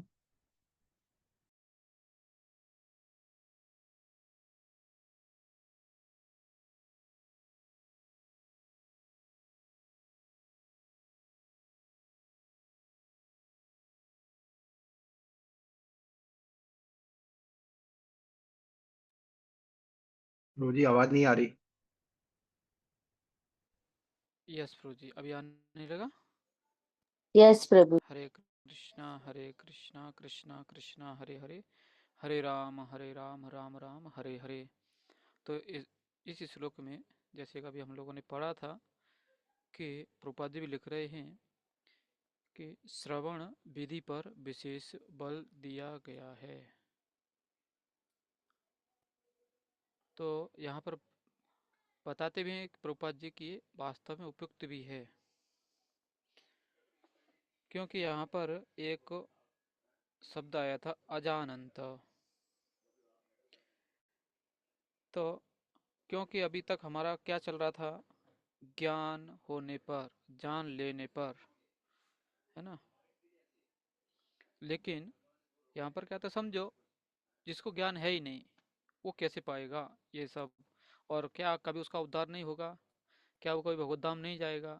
तो यहाँ पर प्रभुपाद जी बता रहे हैं कि हाँ वो जाएगा, लेकिन कब जाएगा, वो श्रवण करके उस ज्ञान को उसे प्राप्त करना होगा। और वो ज्ञान किससे प्राप्त होना चाहिए, श्रवण किससे करना पड़ेगा उसको, उसे प्रामाणिक व्यक्ति से, और वो भी श्रद्धा पूर्वक। कभी कभी देखते हैं कि हम श्रद्धा पूर्वक नहीं करते, लेकिन बहुत प्रामाणिक व्यक्ति रहता है। जैसे आजकल बाहर डिग्री लेने के लोग बहुत कुछ करते हैं, दिन रात मेहनत करते हैं, लेकिन उन्हें उस व्यक्ति पर जो बता रहा है उस पर श्रद्धा नहीं रहती है। कई बार जैसे आपने देखा होगा, हम लोग भी कुछ कमेंट करते रहते हैं उस पर, देखो ये आ गया, और अभी देखो ये वैसा बोलेगा, वैसा बोलेगा। तो एक्चुअली वो जो वास्तव में जो पढ़ाना चाहता है वो हम नहीं समझते। तो क्या करते हैं, उसके एक्शन, उसके एक्टिंग देखते हैं कि देखो कैसा कर रहा है, देखो अभी ऐसा करेगा, अभी वो फैन का। कभी तो क्या, कुछ लोग ऐसा बाल ठीक करने का आदत रहता है, वो देखो अभी बाल ठीक करेगा। किसी को अपना चश्मा साफ करने का आदत रहता है तो चश्मा साफ देखो कर रहा है।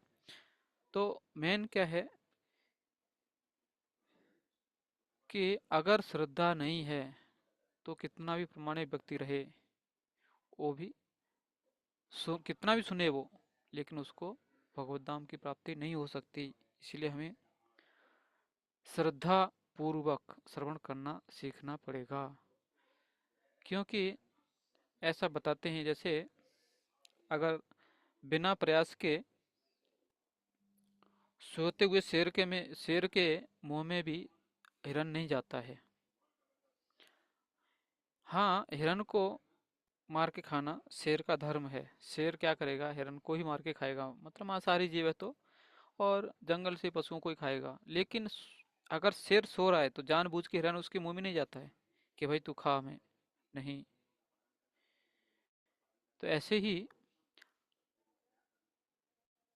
अगर कई बार जैसे हम लोग भी देखते हैं कि बाहर कई बार कथा चलती रहती हैं, या फिर जैसे आजकल मोबाइल वगैरह में भी यूट्यूब में कुछ चल रहा है, समझो मंदिर की हम भागवत सुन रहे थे, लेकिन अचानक क्या लगता है कि नहीं, या जैसे ही खत्म हो गया, हम लोग क्या करते हैं, तुरंत ही दूसरा कुछ चालू कर देते हैं और देखते हैं हाँ वो भक्त कितना अच्छा बोल रहा है, और दिखने में भी कितना अच्छा है, बाल बड़े हैं उसके, अलग अलग तिलक अलग अलग जगह लगाया है उसने। हो सकता है कि उसके कुछ अनुयायी भी उस पर हवा वगैरह कर रहे हैं। तो और हो सकता है उसकी दाढ़ी है, ऐसा लग रहा है कि कितने विरक्त व्यक्ति है, कितने सालों से उसने बाल वगैरह कटवाए हैं। तो उनसे हम कभी कभी आकर्षित हो जाते हैं, मतलब क्या, दिखावा से, उनके बाहरी रूप से, और ये नहीं देखते कि वो कितना प्रामाणिक है व्यक्ति, प्रामाणिक संप्रदाय से है या नहीं है, और क्या वो व्यक्ति जो हम सुनना चाहते हैं वही बताएगा क्या, कि वो सिर्फ हमारा मन जो सुनना चाहता है वो सुनाने वाला है। कई बार जैसे एक बार एक भक्त बता रहे थे, बोल थे कि हमें किससे सुनना चाहिए, क्योंकि हम सनातन धर्म से हैं तो जो कथाएं चलती रहती हैं वो सुनना चाहिए।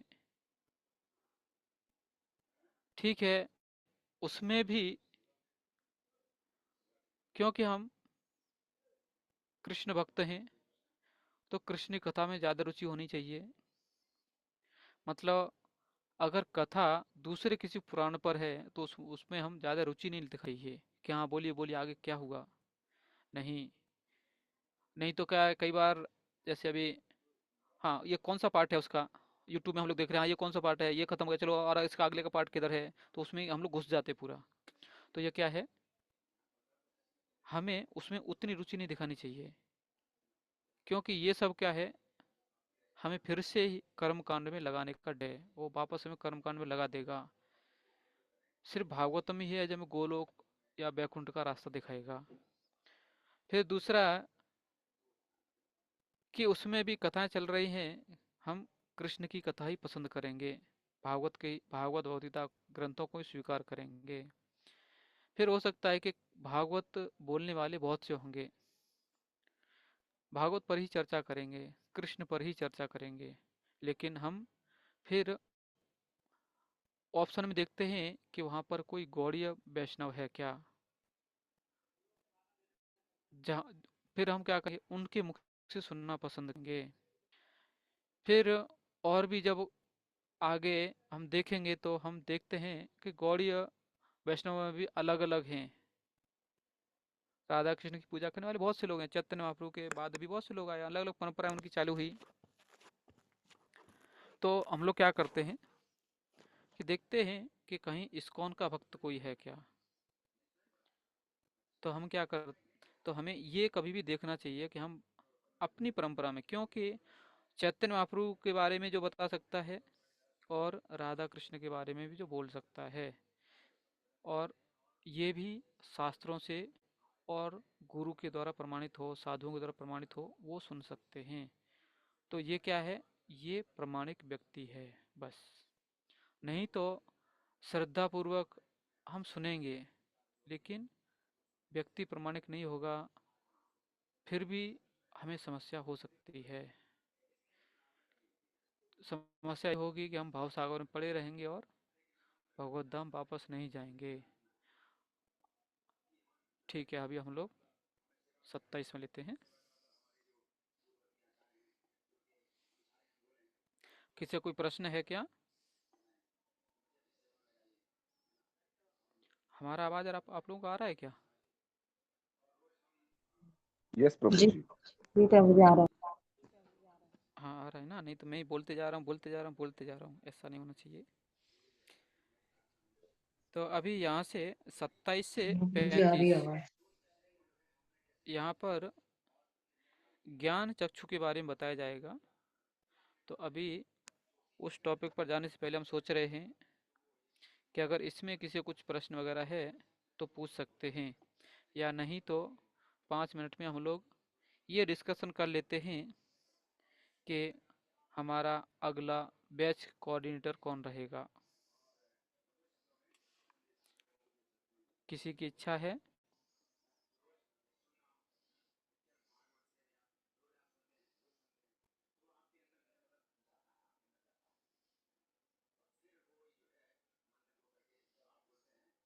वैकुंठ सेवक प्रभु। यस प्रभु। हाँ, आपका किसी ने कुछ बताया? नहीं प्रभु, किसी ने कुछ तो बताया नहीं अभी तक। तो आप ही आपकी मतलब आपकी कुछ पूछ इच्छा सकते है क्या, कोई कर सकता है ऐसा व्यक्ति आप? यस प्रभु। प्रभु जी, वैसे पता नहीं मतलब किसको कैसे सेवा रहती है, मतलब उनके उनके लाइफ में तो कौन कर सकता है वो मुझे पता नहीं प्रभु। तो इसीलिए मैंने ग्रुप पे मैसेज डाला था।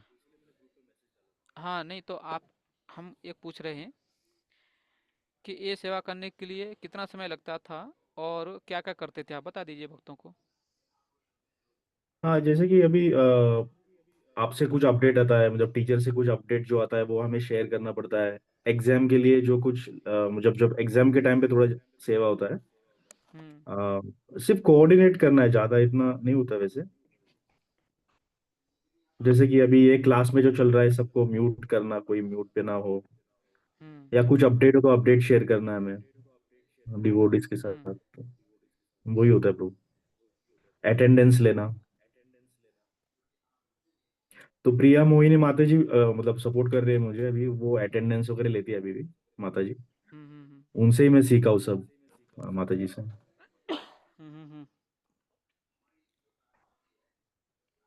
तो आप दोनों लोग मिलके नहीं कर सकते?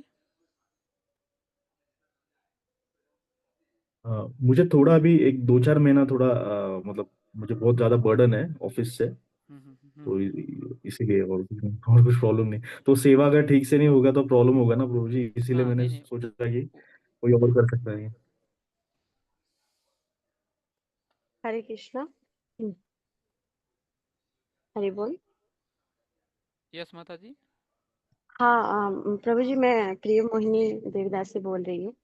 प्रभु जी, मुझे पता नहीं, एक्चुअली मैं सोची थी आलोक कृष्णा प्रभु से एक बार बात करूंगी, लेकिन वो उनका भी वो जीएवी में एक्चुअली अभी सेवा में गए हैं, वहां पर उनको फार्मिंग का कुछ सेवा मिला है। और बाकी सारे प्रभु जी माता जी का मुझे पता नहीं। श्यामा कांति माता जी है क्या? हरे कृष्णा। एक्चुअली प्रभु जी हर किसी का कुछ ना कुछ रहता है, मतलब सैटरडे संडे को, जी, आई एम देयर। श्यामा कांति माता जी, यू आर इंटरेस्टेड?